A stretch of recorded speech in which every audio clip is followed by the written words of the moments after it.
Our next speaker is Mr. Sagar Daryani, CEO and co-founder of WoW Momo's Food Private Limited. Well, a very, very wow evening, friends.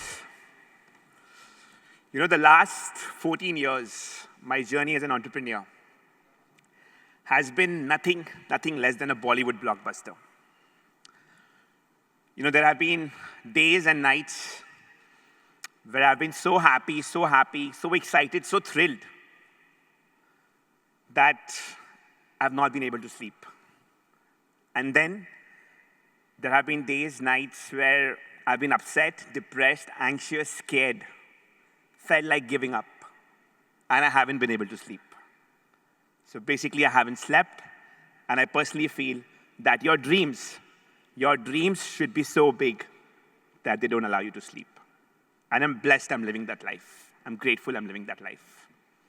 And what I've learned is कि अगर जिंदगी में कुछ करना है, आगे बढ़ना है, तो मुश्किलें आएंगी, उसका सामना करना है, लड़ना है, लेकिन आगे बढ़ना है. Yes, my friends, a winner never quits and a quitter never wins.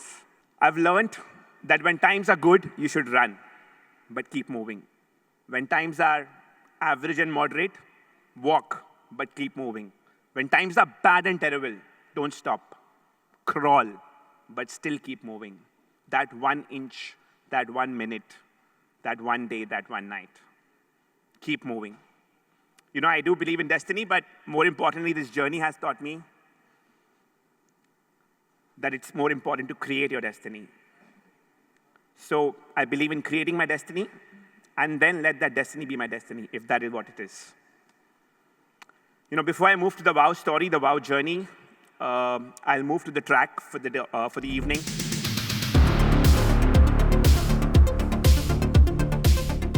So I'm here to speak on interpreting the Bharat inflection, the exponential growth of QSR in India. So QSR is not FMCG. For me, it's VFMCG, very fast-moving consumer goods. You know, for me, it's like what I've learned and realized is it's the most closest form of D2C, direct to consumer, where it comes with not just the product, but with the experience. Let me give you a brief landscape on the Indian QSR space. As per FY20, the Indian QSR was estimated to be at 188 million INR. By 26, it should get to over 800 million INR. That's a CAGR of 23 to 25%. Now, what's led to that growth of QSR in India? The reasons. So there's been a major shift from unorganized to organized. You know, our industry is all about health, hygiene, happiness. People are looking for healthier options. People are looking for more safety and more quality in food. The next big thing is there's been a cuisine bridge that's been established. The food has got more and more Indianized. So when McDonald's came to India, they had to Indianize their burgers. So did Burger King, so did KFC. The Chinese that we make and sell in India is not the authentic Chinese that sells in China. It's the Desi Chinese. And the next big thing was the habits have changed. You know, earlier, eating out was in vogue. Today, it's become a part of our daily lives. An average Indian eats 11 times in a day outside in a month with an average AOV of 2,500. There are international brands. You all know them. I admire them. Brands like Domino's, KFC, Subway, McDonald's. Then there are homegrown QSR brands like a Haldiram's, like a Chai Point, Fasos, WoW Momo. And then you have the local players, the regional players, like a Goli Vada Pav, like a Burkos, like a Walk Express, like a Burger Singh. Now, if we talk about the Indian QSR jigsaw puzzle, I think, you know, it's finally falling in place. I mean, our population today is our biggest strength. Over 65% of our population is below the age group of 35. So that's like an appetite explosion. The industry is growing at 25% CAGR, like I said. More importantly, the share of QSR in the food service space in India is just 5%. Globally, it's 20%. So there's a long headway, a long run. And most importantly, 35% of the population eats out once every week. And lastly, this is a recession-proof business because of dynamics of pricing. And then you have your brands with multiple stores, the most remarkable being Domino's, which sells 400 rupee pizza in 300 cities with over 1,500 stores, and followed by all the other MNCs, Starbucks being one of the latest entrants. Now that's the QSR story in India.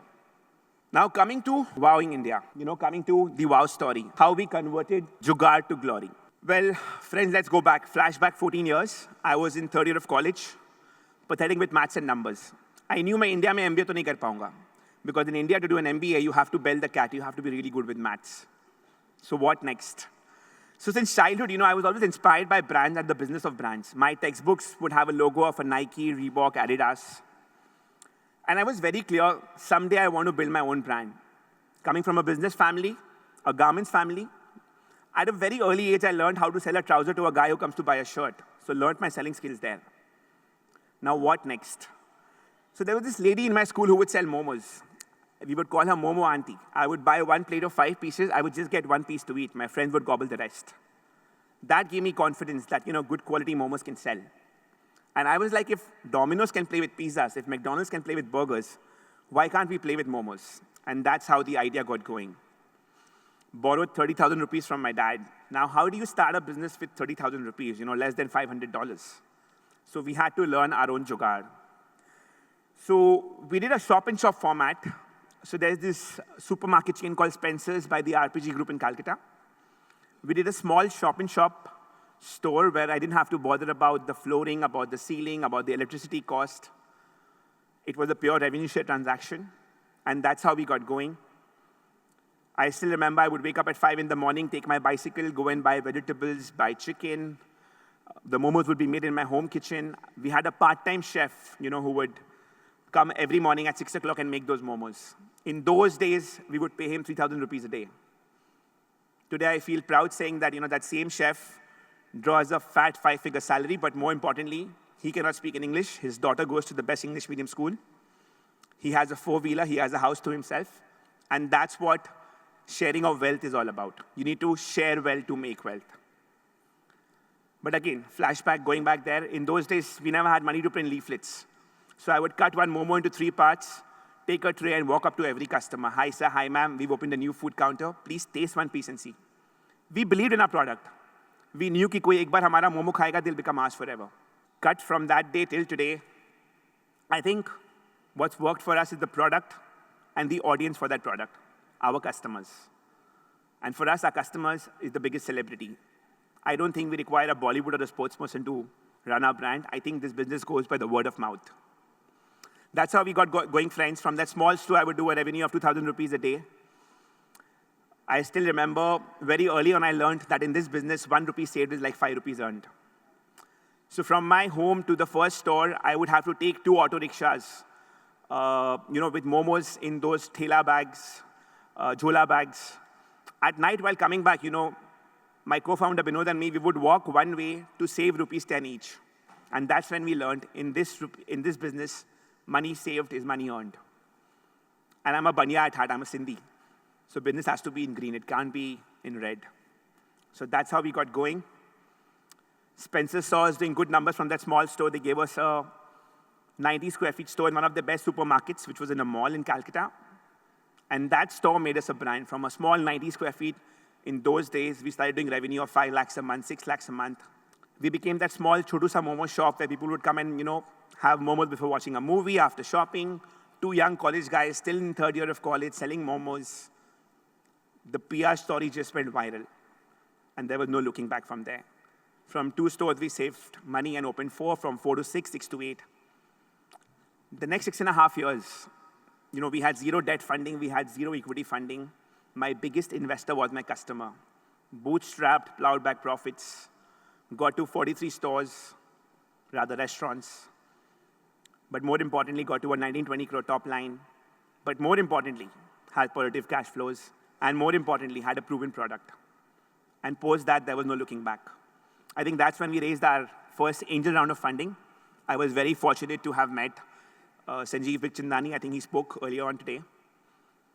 Sanjeev was my first angel investor. We did the largest angel round in India. We raised 10 crores at a 100 crore valuation.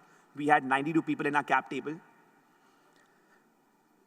The next 2 years, I think what the funding money did is not just helped us to, grow faster from 8 stores a year to 30 stores a year, but it gave us the bandwidth to move from a micromanaged business to somewhere between micro and macro. It gave us the bandwidth to hire people who've taken a Domino's from 200 stores to 500 stores. It gave us the bandwidth to hire people who've taken a KFC from 100 to 200 stores. The organization was coming into shape. That's when we got in our third co-founder. Again, you need to share wealth to make wealth. I was never a numbers guy. I was pathetic with maths and numbers, so I didn't want someone to control the bottom line, because when you grow very rapidly, there are a lot of leakages that can happen. And I wanted someone to protect that bottom line. So got in a CFOO, not a CFO, because I wanted someone to roll up his sleeves. So Chief Financial Operating Officer. And then next 2 years, jump from 43 stores to 100 plus stores, got to a 50 crore top line, raised our Series A from Lighthouse funds. Next 2 years were 2 of the best years of my life. Like I said, Bollywood blockbuster. Went from 100 stores to 250 stores. Had never seen losses. The COGS were at 29%, 71% gross margin. OND of 2019, raised money from Tiger Global, broke that myth that Tiger Global only invests in tech businesses. We were an absolute food business. And then comes COVID in 2020 March. April 2020, for the first time in my life, after achieving 180 crores for that financial year as a top line, I see a loss of 6 crores. You're very scared, you're afraid because the entire world is shut. Your laptop is your entire world. You have over 2,500 employees, you have to pay them salaries. Out of your 250 plus stores, only 60 stores are operational. All the malls are shut, all the multiplexes are shut, all the tech parks are shut, airports are shut, railway stations are shut. It was scary. But I think as an entrepreneur, I've learned to be very transparent. So we did not do job cuts. We did pay cuts. We were very transparent with our team that for the month of April, we'll pay you the entire salary. But from May onwards, people who come to job will get 75%. People who don't come to job will get 50%. So everyone bears the larger pain for the larger gain of the organization. And then we said, hum haath pe haath rakhe to nahi baith sakte. If customers don't come to us, how do we go to the customers? And that led to the birth of WoW 2.0, where prior to COVID, our delivery business was, I think, less than 15%. We would just do barely 75,000 orders a month. So for us, delivery business was more like a takeaway business, not focused. But now we had to go to the customers. First things first, I think we changed the entire packaging. We made Momo a more delivery-friendly product. But more importantly, we were very sure that if we've built a brand over 10 years, we've built some goodwill.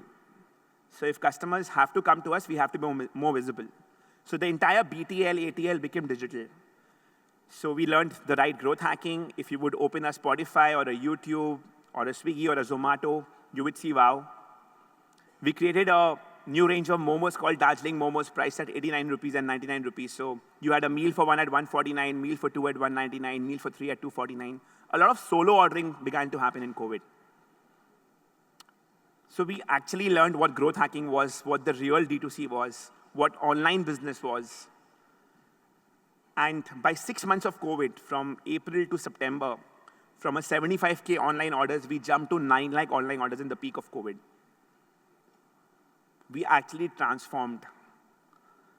We actually were able to convert an adverse situation to an opportunity and took up this challenge and used it to our advantage.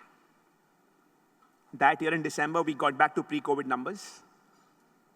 Then comes the Omicron wave, where I think it was not about work from home, but work for home, because it became like a people's movement. In the second wave of COVID, we saw the business down by just 30%. So in the first wave, we were down by 90%. In the second wave, we were down by just 30%, 20%, and back to pre-COVID numbers. So that gave us the belief that, we are no more I don't know about pandemic-proof, but we're a COVID-proof business for sure. December of 21, we were at 21 crores a month. December of 22, we were at 41 crores a month.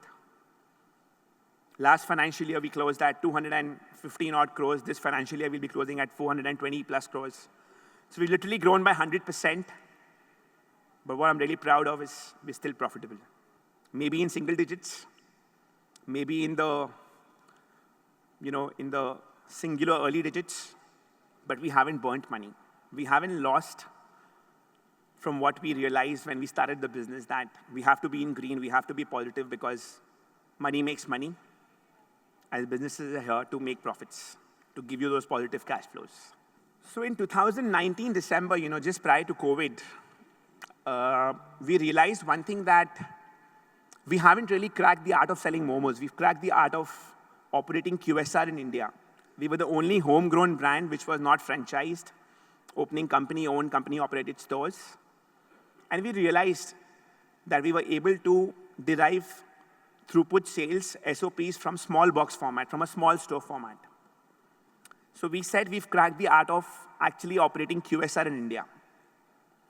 And then we said, what next? And we realized that there's a major belly expansion happening in India. And like in other businesses, you talk about owning market share. I think for us, it was always about owning share of the stomach. So we said, what next?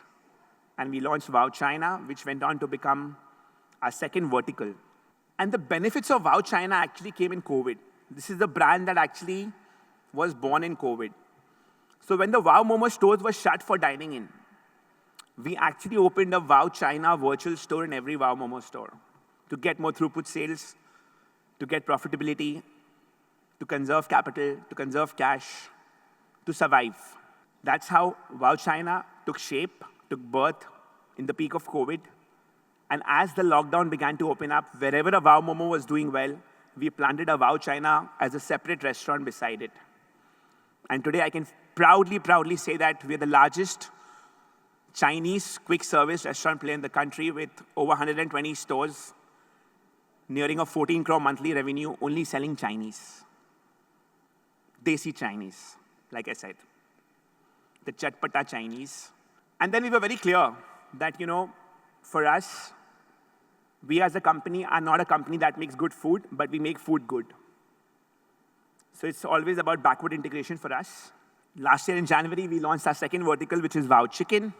We felt that 65% of India actually is non-veg. Out of that 65%, 95% eat chicken. And for us, a role model brand is KFC, but there is zero competition to an international player like KFC. So let's onboard chicken. Let's make chicken more fun. And that's what led to the birth of WoW Chicken, with its zero added MSG, which is zero chicken skin. But more importantly, it's not WoW fried chicken, it's WoW Chicken, where the menu is more of not just fried chicken, but a lot of grilled chicken. India lives on tandoori chicken, the peri-peri chicken, more flavors to fried chicken, chicken nuggets, smiley chicken. Again, making food fun. So if you ask me, what's our brand? I think the brand is WoW. WoW Momo is a vertical, WoW China is a vertical, WoW Chicken is a vertical. And WoW stands for healthy, tasty, and affordable. WoW stands for making food fun. If I go back to WoW Momo, what is it that made us wow? When we launched WoW Momo, you would only get steamed momos. Roadside vendors would sell them only in chicken or veg. We created different flavors of momos. A chicken and cheese, a corn and cheese, mushrooms, paneer. Adding flavors to momos was just the beginning of our innovation. Our next best product was the pan-fried momo, where we, shallow fry the momo and toss it with specially prepared sauces. So the spicy Szechuan sauce, the chatpata tomato garlic sauce. Pan-fried momos till today is one of our biggest and highest sellers, because it's spicy, it's chatpata, it goes by the Indian palate. So we said, if we can do steam momos and pan-fried momos, why can't we do fried momos? Because in India, steam momo is healthy, but the fried and the pan-fried is not unhealthy. It's wealthy food. So that's how the innovation started. The next challenge for me was to convert this snack into a meal. So whenever I would walk into a KFC or a McDonald's, I would see people carrying food in a tray. I was like, how can we make our consumers carry food in a tray? And that's when we launched the Momo Burger, where you have 2 pieces of fried momos between the burger breads with the spicy red sauce, green sauce, and mayonnaise. So you add $100 to your Momo, you get a burger and a Pepsi with it. So Momo, burger, Pepsi become like a full meal. As we grew entered into Bangalore, opened in the best mall of Bangalore, competing with the Domino's and the Subway just beside me as neighbors. We launched Sizzler Momos, where it's a meal for two and not just one. So 6 pieces of momos with rice and noodles, sizzled and served. One guy is buying it. There are 20 others in queue watching it. Jo dikhta hai, wo bikta hai. In any good mall today, we end up selling almost 200 sizzlers on one Saturday and one Sunday. As we entered the Delhi NCR markets in 2015, we did tandoori momos. We did a baked momo or gratin because North Indians love their cheese. So you have a layer of pan-fried momo, which is the best-selling product, with noodles, with cream, cheese, and baked. So converting a momo to a lasagna. The only thing missing in our menu was a dessert, so chocolate momos. Why will I sell brownies? I'm a Momo brand. To make food fun, every Valentine's Day, we have a heart-shaped chocolate momo. Every Republic Day or Independence Day, we do a tricolor sauce. So it's about how do you integrate with people's life and become a part of their daily routine. So QSR is known for convenience. I think what we've cracked is giving a purpose to that convenience. And today, I can proudly say that we sell over 5 lakh momos a day, 1.5 crores momos a month. But most importantly, the long-term vision is very, very clear. We felt we've created a new category with momos, but we were wrong. We've actually made a new industry out of momos. So any new mall that comes up today, they plant a KFC logo in their drawing plans, a McDonald's logo, and a Wow Momo logo. So we've built that category. Now, how do we convert this category to a larger industry? So today, everything in our business is an occasion. Dining is an occasion. Delivery is an occasion. Takeaway is an occasion. But also your favorite food with you at home is an occasion. So we said, how can we be part of people's lives where they instantly want something and we're there? You can't replace Maggi in India. We all have loved and grown up with Maggi. What can be the next best alternative to Maggi? So last year in November, we jump-started 14th of November, just 90 days ago or somewhere around there. We started FMCG Momos. We hired a new CEO for this business. We did product play, and today we are selling in 700 points within 90 days of launch. And in February, for the first time, we did a revenue of 90 lakhs. I think March we'll close 1 crore. Next financial year, 30 crores of FMCG revenue. In 3 years' time, 100 crores. And if I look at comps of other FMCG brands in the food space, I think they've taken 7 to 8 years to get to 100 crores. We are confident we'll get there in 3 crores because we are QSR, quick service restaurants. I think our quickness is our agility. We've been frugal. We've been nimble-footed. And I think we want to pass on that passion of the QSR speed to FMCG. And what next? You know what I mean? FMCG definitely is a part of it. We have a product called Thuppa, which is soup with noodles. We're now launching Kappa Thuppa. So very soon in your airlines and your flights, you're going to get a Thuppa. You're going to get a cow sway. You're going to get a Chinese bhel, which is going to be Kappa noodles. Our Momo sauce is very famous. People come to our stores, they ask for extra sauce. We are packaging, branding, and marketing that. So a very big product play comes into shape.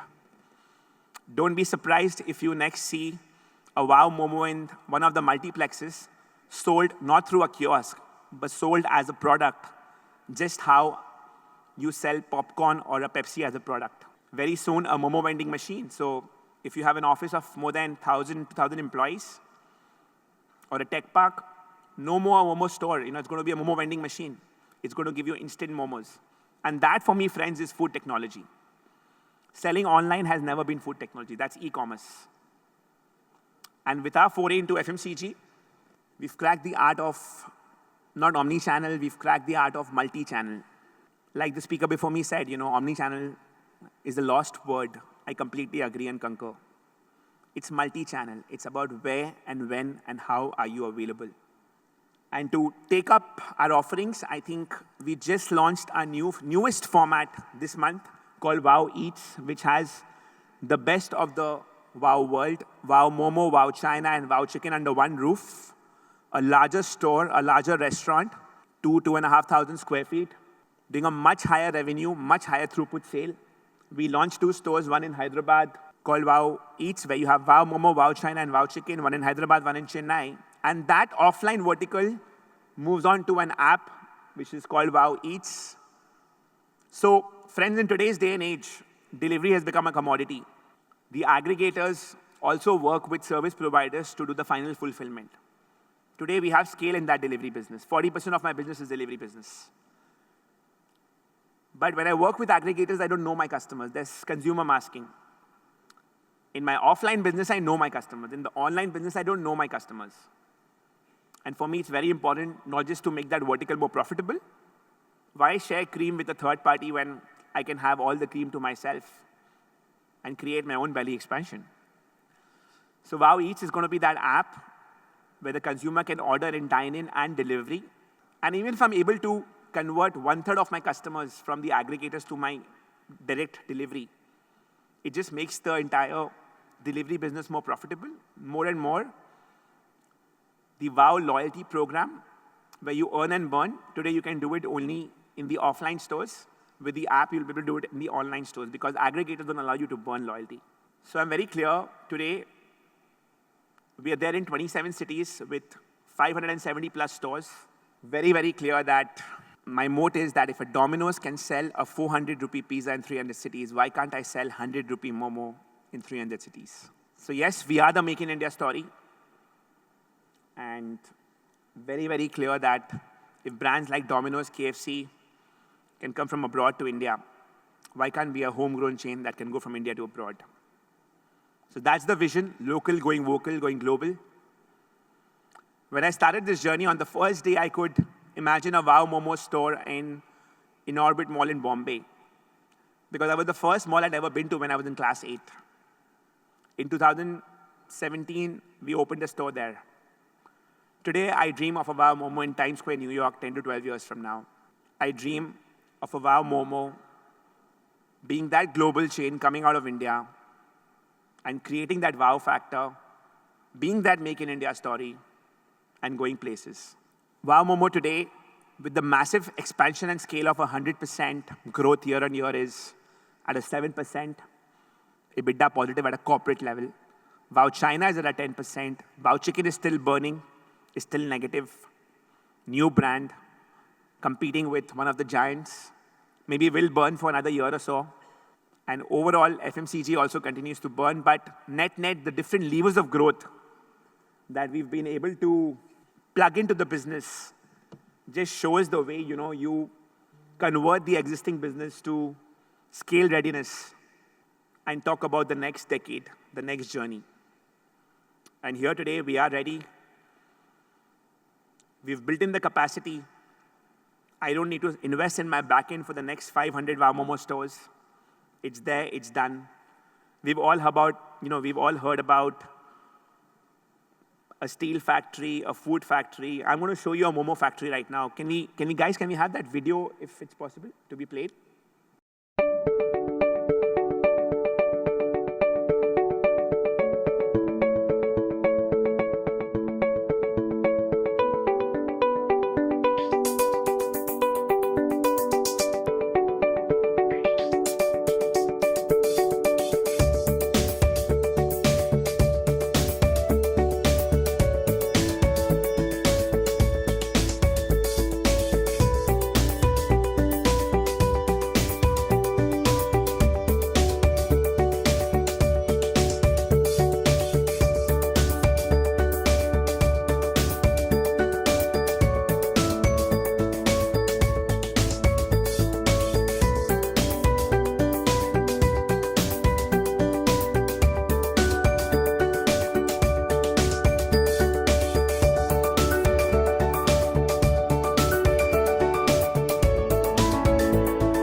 So we have 4 such units: Chennai, Bombay, Calcutta, Delhi, and a master factory coming up in Telangana, which is 1.5 acres. We've just got land from the government with subsidy. So a long, long way to go. Very, very clear in my head, in my mind space, that Momo, making Momo at that scale with this machinery is our IP. And 10 years from now, any Momo sold or consumed in India should be a Momo manufactured by WoW, whether it's a Thela wala sending in the road or whether it's a 5-star selling a Momo. And we've just begun that journey, having already supplied to a very renowned 5-star chain and a Horeca version to roadside vendors in Delhi NCR. Thank you so much, friends. That's our story. That's our journey. Loved engaging. Loved giving you a brief on what a Momo wala can do. If a chai wala in our country can be a Pradhan Mantri, a Momo wala can also go a long, long way. Thank you so much.